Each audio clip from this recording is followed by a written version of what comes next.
राजगुरुनगरमधील आणि खेड परिसरातील आणि पुणे जिल्ह्यातील जमलेल्या माझ्या तमाम मराठा बांधवांना माझा मानाचा जय शिवराय.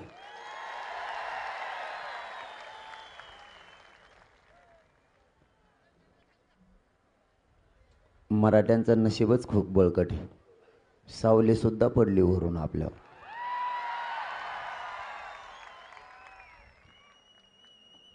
म्हणजे आपल्यावर अन्याय करायला कोणीच तयार नाही, सरकार सोडता.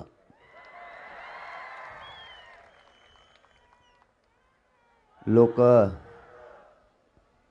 म्हणले होते आता सभा झाली अंतरवालीची, आता मराठी घेतात का नाहीत काय माहीत. इथं येऊन बघ म्हणा, तो नजरसुद्धा पुरणार नाही. आणि त्यातले त्यात शिवनेरीच्या पायथ्याचे आणि यांना पुणेरी मराठी म्हणते, त्यांच्या नादीत लागू नको.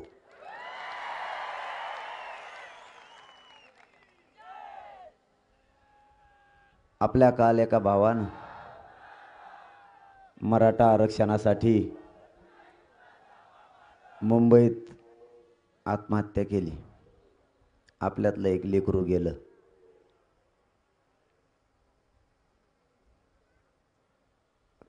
कावळे नावाच्या बांधवानं काल आत्महत्या केली. आपल्या परिवारावर, महाराष्ट्रातल्या मराठा समाजावर खूप मोठा दुःखाचा डोंगर काल कोसळला. या 1 ते 1.5 महिन्यात जवळपास 14 ते 15 बांधवांनी आपल्यावर आत्महत्या केल्या.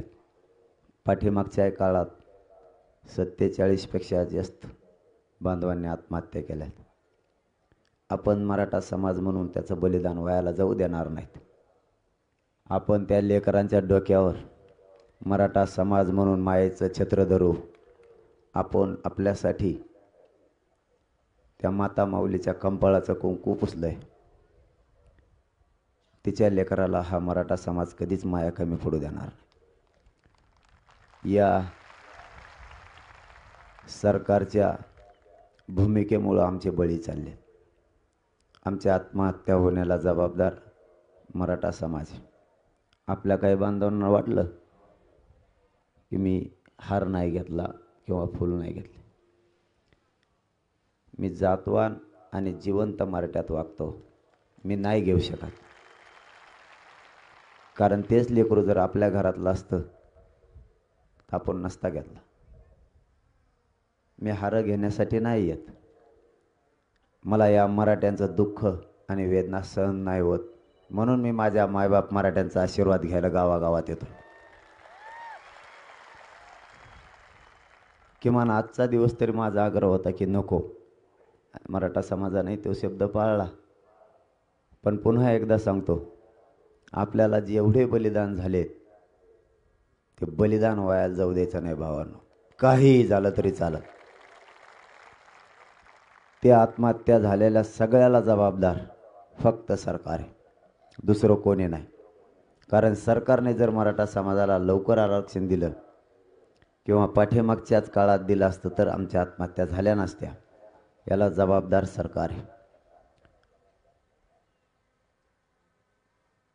मी आंदोलनाच्या विषयाकडे येतो. आपल्याला कार्यक्रम संपल्याच्या नंतर आपल्या त्या बांधवांना सगळ्याच कालच्या पण आणि इथून पाठीमागच्या भागात श्रद्धांजली घ्यायची आणि त्यानंतर राष्ट्रगीत घ्यायचे. आपण 29 ऑगस्टला लढा सुरू केला. आवाज येतो का सगळ्याला?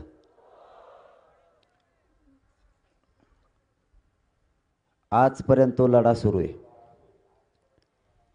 आपल्या एका बांधवांचं म्हणणं होतं आता ठोकाठोकी होऊन दे.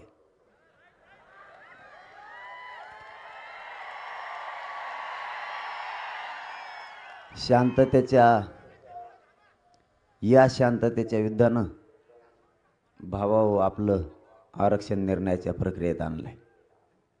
हे युद्ध रोखण्याची ताकद या राज्यात आणि देशात कोणातच नाही. हे आंदोलन आत्ताही शांततेत सुरू आहे. तुम्हाला फक्त आरक्षण पाहिजे, कसं घेतलं तरी तुम्हाला काही अडचण नाही.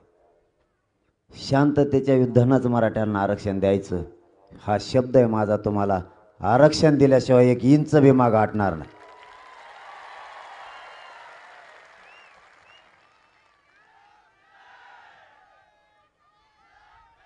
मी माझ्या समाजाच्या शब्दाच्या पुढं कधीच जात नाही. मी माझ्या समाजाला मायबाप मानतो, मग माझ्या समाजाशी गद्दारी मी नाही करणार. मी शेतकऱ्याचा पोरगा आहे, मी तुमच्या रक्ताचा माणूस आहे. मी एकदा समाजाच्या शब्दाच्या पुढं कधीच जात नाही. मी माझ्या समाजाला मायबाप मानतो, मग माझ्या समाजाशी गद्दारी मी नाही करणार. मी शेतकऱ्याचा पोरगा आहे, मी तुमच्या रक्ताचा माणूस आहे. मी एकदा शब्द दिला की बदलत नाही. आमच्या पट्ट्यात माझ्याविषयी एक नाव पडलेलं आहे. याने का प्रशासनाला कागद दिला, याने कार्यक्रम लावलाच म्हणून समजायचं. कारण मला सवय नाही आहे द्यायची, पेपरला नाव येईपर्यंत द्यायची सवय नाही मला. मी देतच नाही आणि एकदा दिला की मागत लागतो. आता आरक्षणाचा दिला, तुम्ही बघितला ना, कार्यक्रमच लावला, टप्प्यात आला वाजीलाच, सोडितच नाही. कारण इथं माझ्या मराठा समाजाच्या लेकरांचे मुडदे पडायला लागले. माता माऊल्या या आंदोलनात आता उभा राहिल्या. आपल्या आईबाबांना रात्रंदिवस कष्ट करायचे, आपले मुलं शिकवायचे. प्रत्येक आईबापाचं स्वप्न आहे आपलं लेकरू अधिकारी झालं पाहिजे.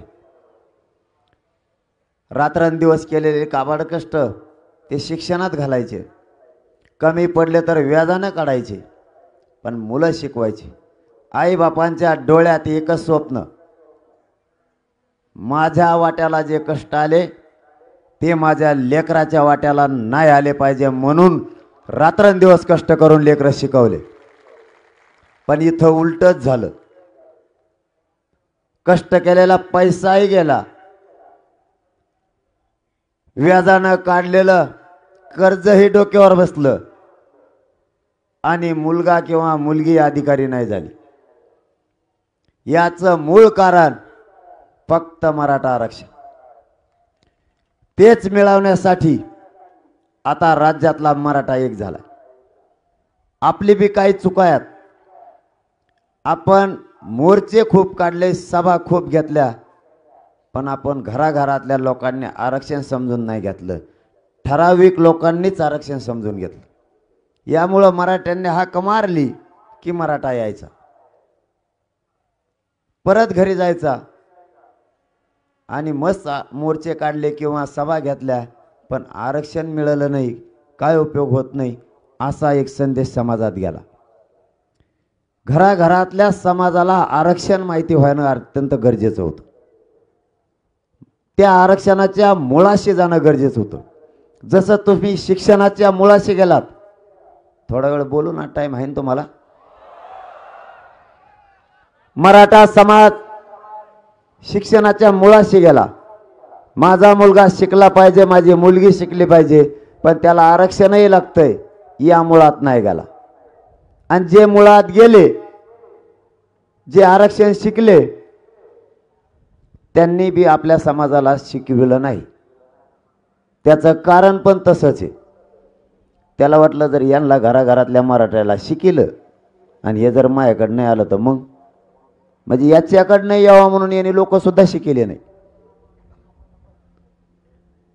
आपल्याला आरक्षण समजून घेणं यासाठी गरजेचं आहे. ज्यांनी आरक्षण समजून घेतलं, वरून बघते काय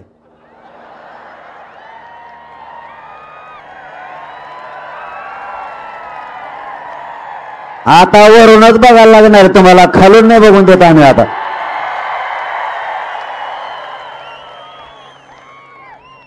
ज्यांनी आरक्षण समजून घेतलं ते रच्चीच आरक्षणात गेले. तुम्हाला ना मला मेळ सुद्धा नाही लागला. तुम्ही ना आम्ही इकडे फक्त बोंबलत बसलो, आरक्षण नाही म्हणून नोकऱ्या लागणार. ज्यांनी समजून घेतलं ना, ते रातचीच आरक्षणात गेलं बी, सकाळी नोकरीला लागलं. त्यांनी येईन केल्यावर आपल्याला माहित झालं याला येईन कस काय केली.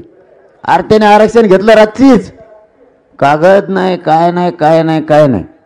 मराठ्यांना द्यायचं म्हणलं, कागद, समित्या, आयोग, अभ्यास काय वाचित येत त्यांची त्यांनाच माहित. 4 दिवस आपण सरकारला वेळ दिला, ते म्हणले कायदाच नाही होणार 4 दिवसात. माझ्या मायबाप समाजाला मला सांगणं गरजेचं आहे म्हणून जास्तीचा वेळ घेतो तुमचा. आणि घरी जाऊन तर काय करायचं तुम्हाला, इथं शिका आरक्षण, कारण आता आरक्षण घ्यायचं आहे, आता सुट्टी नाही, आता सुट्टी नाही. 4 दिवसाचा वेळ दिला, त्यांनी सांगितलं 4 दिवसात कायदा पारित होणार नाही, 1 महिन्याचा वेळ द्या. आम्ही नाही दिला, आम्ही असं लटकट ठुलं 7-8-10 दिवस. त्यांना वाटलं आम्ही लेत कच्च्या तालमीतलेत का काय, ते माझ्या अवतारावर जातात ना, मी कसला गाण दिसतो ना. त्यांना वाटलं याला काय आत्ता बिंगून टाकू आपण. मग त्या मातंबर पाठवतात माझ्याकडे, त्यांच्यात मातंबर सुद्धा असते जणू. मातंबर आल्याला म्हणला 4 दिवसात कायदा होणार नाही, 1 महिन्याचा वेळ द्या. आम्ही दिलाच नाही. परत सरकारकडे गेला आणि सरकारला बोलला, परत आमच्याकडे आला, म्हणला आता 12 दिवसाचा द्या. म्हणजे बैलाचा सौदा केल्यासारखं सुरू झालं. म्हणलं नाही जमणार. त्यांना वाटलं हे पक्क येडं दिसतंय, हे वेळ देत नाही. त्याच वेळेस मुंबईत सत्ताधाऱ्यासह सगळ्या पक्षांची बैठक झाली आणि त्यांनी एक ठराव पारित केला, तुमच्या मागणीप्रमाणे तुम्हाला टिकणार आरक्षण आम्ही द्यायला तयार आहोत, 1 महिन्याचा वेळ द्या. आम्ही ठरव, आमच्या लक्षात आलं काहीतरी हालचाल आता होणार आहे. आम्हाला माहित होतं आमच्याकडे येणार आहे. तोपर्यंत आम्ही मराठ्यांची बैठक घेतली. मराठी त्यांच्या पुढे 4 पावलं. मराठ्यांना विचारलं यांना 1 महिन्याचा वेळ द्यायचा का. मराठे म्हणले 40 वर्षे गेलेत, जाऊ दे 1 महिना. आणि हे ठरलेलं त्यांना माहीतच नाही. ते असे सनाट आले संभाजीनगरला, त्यांना बी इमान आहे. मुंबईतून बसूस तरच व्यासपीठावर बसत येते, कशाने येते त्यांचे त्यांनाच माहीत. आम्ही बसायच्या आधीच टेकत येत. ठराव घेऊन आले, त्यांना माहीतच नाही आमचं ठरलेलं. ते म्हणले सत्ताधाऱ्यासह सगळ्या पक्षांनी ठराव पारित केला, आपण 1 महिन्याचा वेळ द्यावा. आम्ही म्हणलं 40 दिवस घे.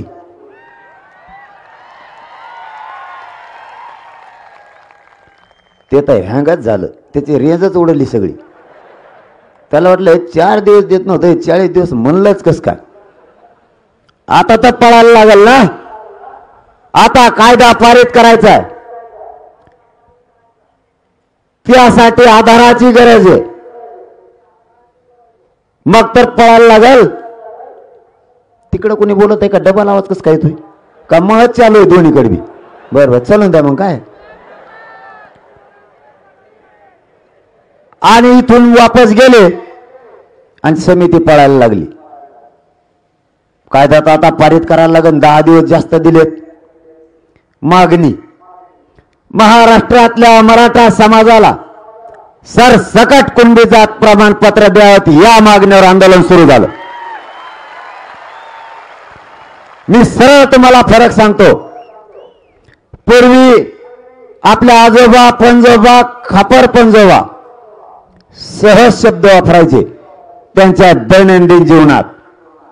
जर एखाद्या गावात मुलगी बघायला गेले जमायला, तर नवरीकडचा विचारायचा मुलगा काय करतो, तर आपल्या आजोबा पंजोबा सांगायचे आमचं पोरग एकटं 15 एकर कुणबी गोडीत. म्हणत होते की नव्हते. नक्की आहे नाही शब्द खरा. कुणबीक म्हणजे शेती, सुधारित शब्द झाला शेती. पहिला अडाणी माणसाचा शब्द कुणबी होता. आता आपण शिक्षण घेतलं म्हणून थोडे आपण सुधारित झालो, म्हणजे सुधारित शब्द शेती आला. जसं की हॉटेलला पहिल्यांदा आपण काय म्हणायचो, हॉटेल, नंतर म्हणा रेस्टॉरंट म्हणायला लागले, सुधारित शब्द आला. आपल्या आजोबा पंजोबा चपलेला पायतान म्हणायचे, आपण सुधारित शब्द चप्पल आणला. पण विषय तो तेच आहे ना, कुणबी म्हणजे शेती. ज्या शेतीनं या देशात टाकीत बरं का डोक्यात,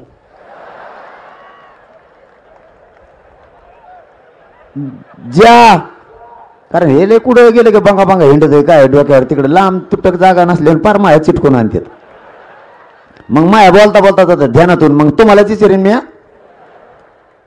कुठे शिकाल तर सांगा. हा म्हणजे तुम्ही आरक्षण घेतल्याचं सोडित नाही, तुमचं पक्क ध्येय आता. मराठ्यांना 2 अंग आहेत. एक मराठा क्षत्रिय मराठा आहे, कारण त्याला लढण्याचं माहिती. 2 मराठा शेती कसतो, घाम गाळतो आणि देशातल्या जनतेला पोटाला लागणारा अन्न देतो. मग कुणबीचा शब्द सुधारित शेती झाला. कुणबी प्रमाणपत्र मागितलं म्हणून झालं काय? मग कोणचं घेतो, कोणचं द्यायनात. ते एक बोंब बोलतं हे दिलचं नाही का, ते म्हणतात तुम्ही म्हणता कम नाव घ्या ना बा, सध्या त्याचं नाव घ्यायचं बंद केलं. ते म्हणतो मग आपला विरोधच नाही, मग एकट्याच्याच मागा लागले म्हणले, मग त्याचं नाव घ्यायचं बंद केलं. ते तर कुणाच आरक्षण द्याय नाही. तो म्हणतो आपण कुणबी प्रमाणपत्राची मागणी केली. आपल्या एका भावाला तो ईशा अनुकूळी छत्रपती शिवाजी महाराजांचे मामा म्हणजेच विदर्भातले, तिथल्या मराठ्यांना म्हणजे ज्या भूमीनं, विदर्भाच्या भूमीनं हे स्वराज्य निर्माण करण्यासाठी छत्रपती शिवराय घडवले, त्या भूमीतल्या आपल्या भावाला म्हणजे छत्रपती शिवाजी महाराजांच्या मामाच्या गावच्या आपल्या भावांना कुणबी प्रमाणपत्र आहेत. फक्त आपणही त्यांचे भाव असून आपल्याला नाही. मी एक प्रश्न विचारला होता, तुम्हाला सांगतो. तुम्हाला टाइम आहे का? मी एक मंत्री माझ्याकडे आलता, माझ्याकडे लय पटापटा यायची. ते आले म्हणले तुम्हाला कुणबी प्रमाणपत्र देताच येणार नाही. म्हणलं नको देऊ, पण कमवून देता येत नाही हे तर सांगा. त्यांनी सांगितलं कायदा पारित करायला लागल, त्याला 1 महिना वेळ लागल, कागद गोळा करायचे असतात, असं हे शुद्ध होऊन राहील. ते मला काही येत नाही. महादान काय वेगळाच असतो, तुम्ही बघितला ना. मग आपला काचकाच तसा आहे. म्हणलं बरं ठीक आहे, माझ्या एका प्रश्नाचं उत्तर द्या, आम्हाला आरक्षण देऊ नका, उत्तर द्या. तुमची जात ओबीसी आरक्षणात गेली, नेमका कशाचा आधार घेऊन गेली एवढं सांगा. ते काहीच बोला ना. ते म्हणलं साहेब आली चिरून, आणखीन माघारीत नाही आलं. कारण यांची जात मंडल कमिशननं ज्या जाती ओबीसी आरक्षणात घातल्या, त्यानंतरच्या घातलेल्या जाती पोट जाती म्हणून आरक्षणात घातल्या. कागद नाही, आधार नाही, पुरावा सुद्धा नाही. मग मराठ्यांची पोट जात कुणबी होत नाही का? याच्यावरती त्यांचं काहीच उत्तर येत नाही. मग आपण सरकारने ठराव केल्याप्रमाणे सरकारला 40 दिवसाचा वेळ दिला आणि समिती पळायला लागली. समिती अशी पळायला लागली, नुसते हैदराबादला जाती, तिथून मुंबईला माघारी येते, परत संभाजीनगरला येते, परत हैदराबादला जाते. तिला इमाने नुसती हिंडती, तिकडं जाती म्हणते कागदच नाही सापडे. मग काय गेली ती, काय करते तिकडं जाऊन, आम्हालाच मेळ लागणार ती. मी असं म्हणलो,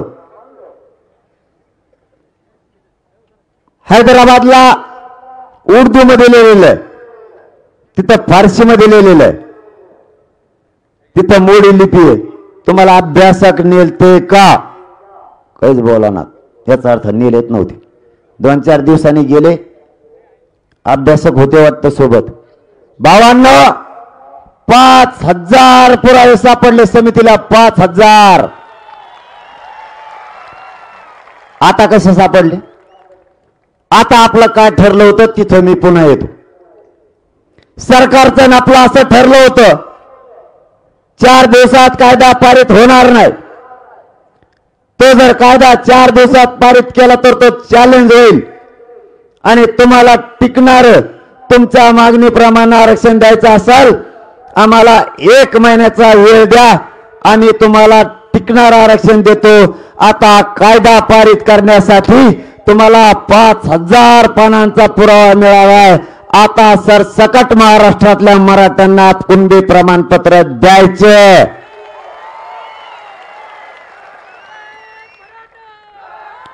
त्याच्यातलं एक जण मध्येच उठलं.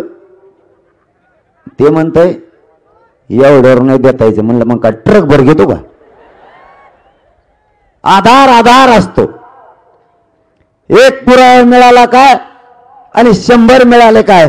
कायदा पारित करण्यासाठी आधार लागतो. मी असं म्हणलं 1 दिवसात कायदा पारित होतो. मला उत्तर दिलं सध्या विधानसभा चालू नाही. त्यांना वाटलं मी येडपट आहे का काय. मी त्याला सांगितलं राज्यपालांची परवानगी घेऊन 1 दिवसाची विधानसभा बोलवता येते. तुम्ही कायदा पारित करू शकता. अरे ते म्हणले हे लय हुशार दिसतंय. ते म्हणले साहेबाकडे जातो विचारून येतो. ते माघारी नाही आला. आणखी असे 7-8 जण गेलेले ते माघारीत नाही आले. ह्या मधल्या काळात सरकारचं शिष्टमंडळ आलं आणि त्यांनी आम्हाला विचारलं काही पर्याय सांगता का मला. म्हणजे पर्याय आम्हीच सांगायचं. आंदोलन आम्हीच करायचं. लोक आमचेच. तुम्ही का करता मग? तरी आम्हाला मराठा समाजाच्या न्यायासाठी आम्हाला आडवं चालायचं नाही. आडमुठी भूमिका घ्यायची नाही. आम्हाला जर आडमुठी भूमिका घ्यायची असती तर 4 दिवसापेक्षा एकही दिवस आम्ही जास्त दिला नसता. 40 दिवस दिले. याचं कारण असं की आम्हाला तोडगा काढायचा आणि आमच्या लेकरांचे पडणारे मुर्दे आम्हाला थांबवायचे. आरक्षण देऊ. तो पर्याय दिला 40 दिवसाचा. दुसरा पण दिला. यांनी काय केलेलं आहे? काय गडबड आहे तुम्हाला? कम उठायला लागले. थांबायचं काय? हा आलं ध्यानात. या जाऊन. पर्याय पण आपणच दिला. 1 जून 2004 रोजी मराठा आणि कुणबी एकच असलेला जी.आर. झालेला. कुठलाही कायदा पारित करताना आधार असल्याशिवाय तो पारित होत नाही. त्याशिवाय तिन्ही मंडळ त्याला परवानगी देत नाहीत. जी.आर. 2004 ला कायदा पारित झाला. त्या अर्थी तो कायदा बनवताना आधार घेतला होता. त्याला वाटलं बेस्ट पर्याय सांगितला. असं खुश झालं ते. त्याला एवढंच सांगितलं त्याच्यातल्या अटी शर्ती कमी करा. त्याच्यात सुलभता आणा आणि सुधारित जी.आर. तो करा. आणि उद्या महाराष्ट्रातल्या सगळ्या कलेक्टर महोदयांना आदेश द्या की मराठा समाजाला कुणबी प्रमाणपत्र 2004 च्या जी.आर. नुसार देण्यात येत आहे. ते असं खुश झालं. असं सनाट पळवलं मुंबईला. आम्हाला व्यासपीठावर उतरूस तरच मुंबईत पोहोचलं. 2च घंट्यात ब्रेकिंग न्यूज आली. 2004 च्या जी.आर. मध्ये दुरुस्ती. आयला म्हणलं आत्ता इथं कसं काय झालं इतकं फाटकून. 1.5-2 घंट्याने परत ब्रेकिंग न्यूज आली. मंत्रिमंडळाचे प्रतिनिधी सुधारित जी.आर. घेऊन आंदोलन ठिकाणी निघाले. आम्हाला व्यासपीठावर बसू सोडत तर टेकली बी लगी. कागद दाखवला. म्हणले चला चला चला चला झालं म्हणले तुमचं. म्हणजे आम्हाला घरी न्यायची तयारी त्यांची लगेच. म्हणजे उठवून लावायचं. म्हणलं मला वाचून दे त्याच्यात काय.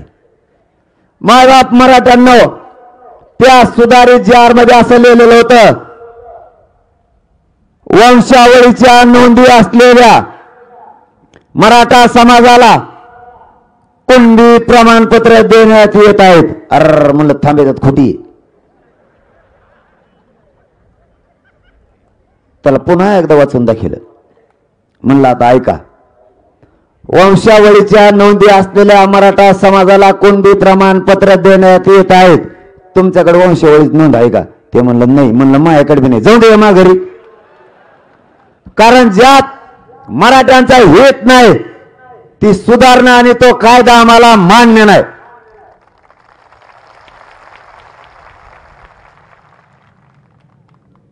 मग काय डाव टाका? डाव टाकाला तर असे निवार येते, पण मी बी लय निवार आहे त्यांच्यापेक्षा. शेतकऱ्याचं जातवान पोरग आहे तुमचं, यांना झुकतच नाही मी. तुम्ही काळजीच करू नका.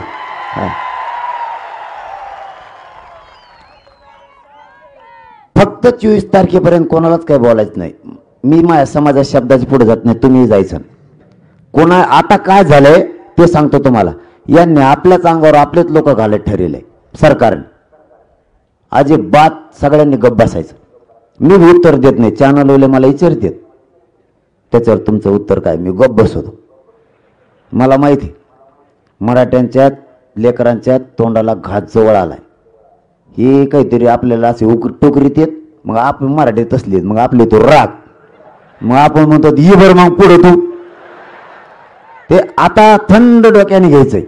अशी संधी मराठ्यांना पुन्हा येणार नाही. हे शांततेचं युद्धात मराठ्यांना न्याय देणार आहे. यांना या शांततेच्या युद्धात काहीच करता येणार. यांना बंद पाडिता येणार, यांना केस करता येणार, यांना काहीच करता नाही. हे नुसते डोके खाजी देत, नुसते दिल्लीला जाते तर माघारी देत, रात दिवस पळत देत. त्यांच्या टेबलवर फक्त मराठा आरक्षणाचे फायले. त्यांना काही सुचना काय करावं. ही ताकद महाराष्ट्रातल्या एकवटलेल्या मराठ्यांची आहे. हिच्या पुढे सगळ्याला झुकावंच लागणार आहे. त्यामुळे 24 तारखेपर्यंत कोणालाच उत्तर नाही द्यायचे. सरकारने डोकं लावलं वाटतं नवीन. पहिले डोकं लावलेलं मी मोडून टाकेलं. ते बोलतच नाही दादा. ते मध्ये बोलायचंच नको. ते कचाकच बोलत आहे आम्हाला. त्यामुळे त्यांनी बंद केलं. आता बहुतेक त्यांनी नवीन उतरिलेत लोक बरेचसे. ते त्यामुळे आपलेच लोक आपल्या अंगावर घालून वातावरण दूषित करायचं. समजून घ्या मी काय बोलतोय. वातावरण दूषित करायचं. एकही प्लॅनिंग सक्सेस नाही होऊ द्यायची यांची. एकही सक्सेस नाही होऊ द्यायची. आपल्याला हे आरक्षण मिळून द्यायचं आहे आपल्या समाजाला. आणि कोंडीत सरकार आहे, पण आपली सुद्धा कसोटी आहे. आपल्याला बी सोपं नाही. आपली सुद्धा कसोटी. आपण आता उद्यापासून कामाला लागायचं. उद्या सकाळपासून आपण कामाला लागायचं. काय सांगतोय सगळ्याला आवाज येतोय काय सांगतोय हे महत्वाचं आहे. बुळबुळ बंद करा. इकडे तिकडे हिंडू नका. आपल्या लेकरांचं वाटलं आता पुढच्या काळात आपण बघू शकत नाहीत. मराठा समाजाच्या पदरात हे आरक्षणाचं पुण्याचं दान आता आपल्या सगळ्याला मिळून टाकायचं. म्हणून उद्यापासून सगळ्यांनी कामाला लागायचं. आपल्या जिल्ह्यातले, आपल्या महाराष्ट्रातले, आपल्या तालुक्यातले सगळे सर्कल पिंजून काढायचे. सगळे आपल्या सर्कल मधलं एक बी गाव सोडायचं नाही. घराघरातल्या मराठ्यांच्या घरी जायचं. त्याला आरक्षण कशाला लागतं हे समजून सांगायचं. 2 एकत्र काय यायचं हे त्याला समजून सांगायचं. आणि 3 एकानंही आत्महत्या करायची नाही, उद्रेक करायचा नाही, जाळपोळ करायची नाही. एकानंही. हे शांततेचं युद्धच मराठ्यांना आरक्षण मिळवून देणार आहे. मी तुमच्या पायाला हात लावून सांगतो, तुमचा मुलगा म्हणून विश्वास ठेवा. यांना जिरीत जर आणला असेल ना, या मराठ्यांच्या शांततेच्या आंदोलनानंच यांना जिरीस आणलंय. उद्रेक केल्याने काय होतं ते पण सांगतो. गोरगरीब मराठ्यांच्या पोराच्या अंगावर केसेस होत्यात. त्यांना शिक्षणात आणि नोकरीच्या वेळेस अडचण येते, म्हणून उद्रेक करायचा नाही. 2 आत्महत्या केल्यामुळं आपल्याच घरातलं लेकरू, आपल्याच परिवारातला माणूस कमी होतो. आणि पोरच जर मारायला लागले तर आरक्षण घ्यायचं कोणाला आणि ते द्यायचं कोणाला. आणि मग आंदोलन करून त्याचा उपयोग काय. म्हणून एकानंही आत्महत्या करायची नाही, उद्रेक कोणी करायचा नाही. चाकणमध्ये जे पाठीमागं खोटे गुन्हे दाखल झाले ते सरकारनं मागं घ्या. महाराष्ट्रात जेवढे जेवढे गुन्हे झाले ते मागं घ्या.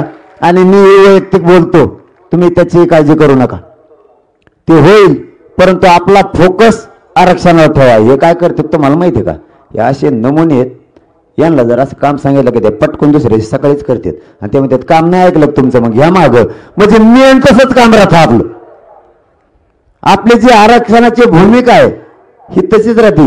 आम्ही इथून मागतच करायचो, भले शिक मागण्या ते खालच्या खालच्या करायचे. आपण म्हणायचं माल मेन कसं काय सुटली नाही, कशी सुटन. त्यामुळे ह्या बारीने एकच ठेवली, डोक्याला ताण नको. त्याला मागापूर्वक सरकार चान्स नाही ना आपल्याला बी नाही. महाराष्ट्रातल्या मराठा समाजाला आरक्षण द्यायचं, एकच मागणी, 2 नाही ना 3 नाही. म्हणून तुम्ही म्हणता परत सर्कलला फिरायचं सांगितलं, गावाचे गावं बी एक केलेत, पण करायचंय काय ते तुम्हाला 22 तारखेला सांगणार.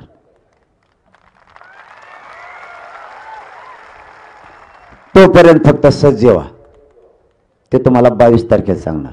फक्त गद्दारी करणारे अवलाद आपले नाही. आपण सरळ मीडियाच्या समोर सांगणार 22 तारखेपासून असं असं आंदोलन आमचं 24 तारखेच्या नंतर सुरू होणार आहे. फक्त एवढंच सांगतो, आंदोलन शांततेत होणार. हे शांततेचं युद्ध सरकारला पेलणार बी नाही आणि झपणार सुद्धा नाही. आणि यांनी मराठ्यांना खेटायचं ठरवलंय ना, खेटा माना तुम्ही नुसतं खेटून बघा 24च्या नंतर, मग तुम्हाला बी कळत शांततेच्या आंदोलनात काय ताकद आहे. यांना काय करायचं करून द्या, तुम्ही फक्त शांततेत राहा. तुमच्या दारातच आरक्षण आणून टाकलं पाहिजे याने, जीआरच.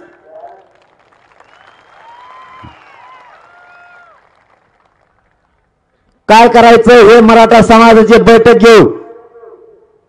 22 तारखेला आपण आपली दिशा ठरवणार आहेत. पण मला आणखी नाही आशा आहे, 24 तारीख शक्यतो सरकार उजेडू देणार नाही. 24च्या आतच मराठा समाजाला मागणीप्रमाणे आरक्षण देईल. माझ्यावर एक डाव टाकला होता, ती सांगायचं राहिला ना. ते मला म्हणले तुम्हाला जरा वेगळं आरक्षण दिलं जमून का? म्हणलं हा. त्यांना वाटलं जमलं ना, गुतलं मी, पण त्याने पण ऐकलंच नाही. म्हणलं वेगळं दिलं चालन, पण लोकसंख्येच्या प्रमाणात मराठा म्हणूनच मराठा समाजाला वेगळा प्रवर्ग करून 50% आत द्यावा लागेल.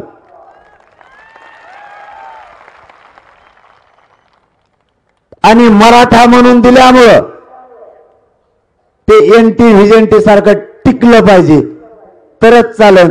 कारण मराठा म्हणून घेतल्यामुळं काही अभ्यासकांचं म्हणणं आहे ते टिकणार नाही. मग त्याच्यापेक्षा इकडे सोपं आहे ना, कोण भिप्राम ना आपल्या तिथं प्रॉब्लेम आहे. मराठे मुरदाड आहेत म्हणे, मुरदाड. तू येऊन बघ बरी, मुरदाड आहेत का धारदार आहेत?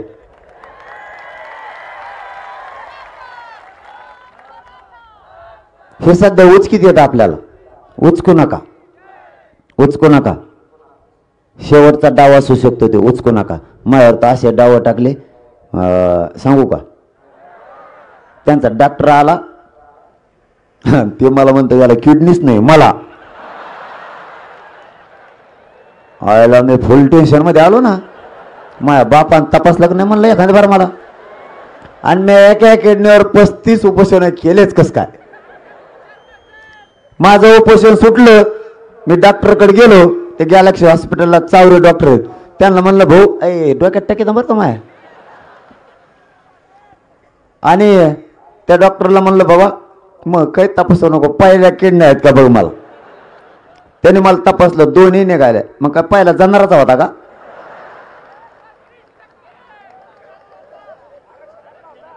ही सत्य घटना आहे बरं. आपण एक तर खोटं बोलत नाही. मग काय डाव टाकायचा तर दुसरा टाकला. आले बसले 1 घंटाभर गप्पा आणल्या माझ्या सगळं. नुसत्या शेंगा जोडी ते तिथं व्यासपीठावर येऊन ते मी बी लय नमुना आहे. मी बी घंटाभर गप्पा आणल्या. मला तरी काय काम आहे, उपोषणच सुरू आहे. मी बे गप्पा आणल्या राहिला म्हणतो कोपऱ्यात चला. म्हणलो कोपऱ्यात फेपऱ्यात मी येत नसतो. तुला काय बोलायचं? हे मराठ्यांचं व्यासपीठ आहे, पवित्र व्यासपीठ. द्यायचा का नाही इथंच सांगायचं. कारण मराठ्यांची गद्दारी करणारी पैदास माझी नाही. मी जातवान मराठ्यांची पैदास माझी. मी मराठ्यांची गद्दारी नाही करू शकत. मला जर तुमच्याशी गद्दारी करायची असती तर मी तुमच्याशी गद्दारी करू शकलो असतो. कारण आजकाल एखाद्या मंत्र्यानं आमदारानं जर खांद्यावर हात टाकला ना, मराठी दुसऱ्या दिवशी नीट बोलतच नाही त्या एकामेकाला. आपल्यापाशी अख्खं मंत्री पण बसून होत. 1 इंच भरही मी माझ्या जातीसाठी नीट ढळू दिली नाही. 1 इंच भरही. कारण मी मरेपर्यंत माझ्या समाजाशी गद्दारी करणार नाही. कारण ज्या समाजाला मायबाप मानलंय त्या मायबापाची गद्दारी मी नाही करू शकत. आणि मग ये निवड केलं हे लय पक्क आहे. मी संबंध मेंटेन करण्यासाठी आंदोलन नाही उभा केलं तुमच्याशी. माझ्या जातीवर अन्याय होतोय, या जातीला आता न्यायच द्यायचा यासाठी आंदोलन उभा आहे. म्हणून हा करोडोत मराठा समाज एकत्र आलाय. भावांनो, तुम्हाला जास्तीचा वेळ नाही घेता, महत्वाचं सांगतो. आंदोलन कोवर चलून देतो मी, जाईन ना गळून. एक तर माझ्यात काय नाही राहिलं. त्याच्यात जाऊन द्या. आता मग सांगतो तुम्हाला काय झालं. सांगू का? मला असे गोड बोलत मावशी हो हे तुम्हाला सांगतो. हे तुम्हाला धक्का लागून देत नाहीत. आम्ही तुमचं संरक्षण करतो. तुम्हाला काही टेन्शन घ्यायचं काम नाही. आम्ही तुमच्या मागं उभा आहेत. तुम्ही फक्त आमच्या गावात या. कोण काय करतं बघतो. आणि मला असं काचा ढकली देत. मी उतारायला लागल्या सर थेट काड्याकडे जातो. मला चल सुद्धा म्हणायची गरज नाही. नाही मलाही कळतंय ते. मी चॅनलवर ह्या गोष्टी बोलतो तुमच्याशी. तुमचं प्रेम आहे, तुमची माय आहे. तुम्हाला वाटतं मला भेटावं. पण दादा हो, माझं शरीर मला साथ देत नाही 17 दिवस उपोषण केल्यामुळं.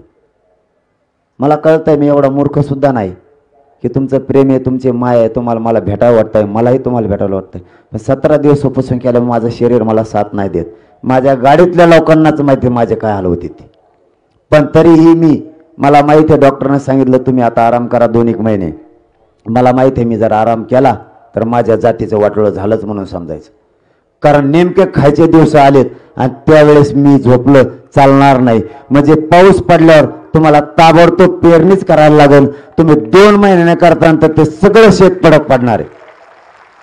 म्हणून मी माझ्या मायबापाचा आशीर्वाद घ्यायसाठी बाहेर पडलोय की मायबाप जनतेचा आशीर्वाद घेऊन त्यांच्याशी गाठीभेटी घेऊन आपण त्यांच्याशी संवाद साधू म्हणून बाहेर पडलोय. आणि मला कळतंय ना, त्यामुळं तुम्ही त्या प्रेमामुळे येत आहे. पण सध्या माझी परिस्थिती तशी नाही.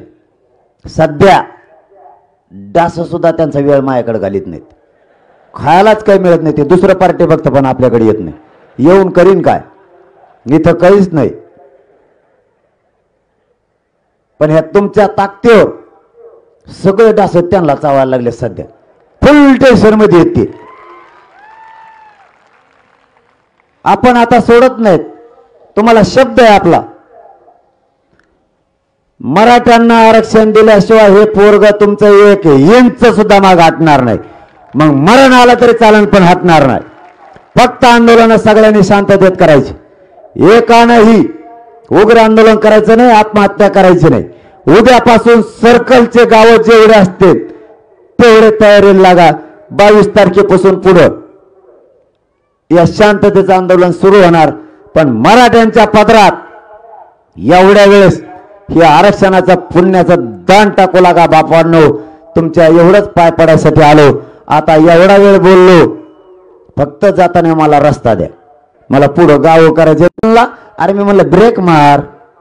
तेव्हा म्हणला ब्रेक पाय खाली. लोक जितके ढकले गाडी आपोआप चालली. मग जर एवढी पावर मराठ्यात हे तुम्ही आरक्षण नाही दिल्यावर तुमची पावर कुंकुण हवा निघणार आहे. तुमची कुंकुण हवा घेतो तो सोडतो सुद्धा तुम्हाला कळणार नाही. प्रामाणिकपणाने सांगतो, हा लढा आपल्याला जिंकायचा आहे. ही शांततेत आंदोलन करायचंय आणि मराठ्यांच्या पदरात आरक्षण टाकायचंय. गेलेलं बलिदान हे वायाला जाणार नाही. त्या कुटुंबाच्या पाठीशी आपण खंबीर उभा राहणार आहेत आणि आपणही महाराष्ट्रातल्या मराठा समाजाने एकजुटीने राहा. आरक्षण घेतल्याशिवाय आता माघार नाही. सगळ्यांनी उभा राहा. आपण आपल्या भावांना श्रद्धांजली अर्पण करू आणि आपण राष्ट्रगीत घेणार आहेत. एकानंही राष्ट्रगीत आणि श्रद्धांजली होईपर्यंत जागा सोडायची नाही.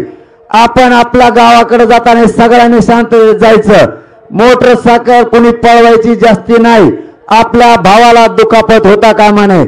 आपल्यामुळे कोणाला त्रास नाही झाला पाहिजे. मी तुम्हाला शब्द दिलाय, तुम्ही शांततेत राहा. आरक्षण मिळाल्याशिवाय माग हटणार नाही. शब्द तुम्हाला दिलेला आहे तो मी पाळणार. मी माझ्या समाजाच्या शब्दाच्या पुढे जायचं नाही. तुम्हाला ज्या सूचना दिल्या त्याच्याही तुम्ही पुढे जायचं नाही. आणि कोणाकोणाला आरक्षण पाहिजे एकदा वर हात करा, त्यानंतर श्रद्धांजली घेऊ आणि राष्ट्रगीत घेऊ. मीडियाच्या बांधवांना विनंती आहे, हे मराठ्यांचं हात वर केलेला आग्यामुळे सरकारला एकदा दाखवाच हे कसे आरक्षण देत नाही हे आम्ही बघणार आहेत. आता एकदा ही सगळी जनता दाखवा. ही लाखात जमली. चला श्रद्धांजली घ्या.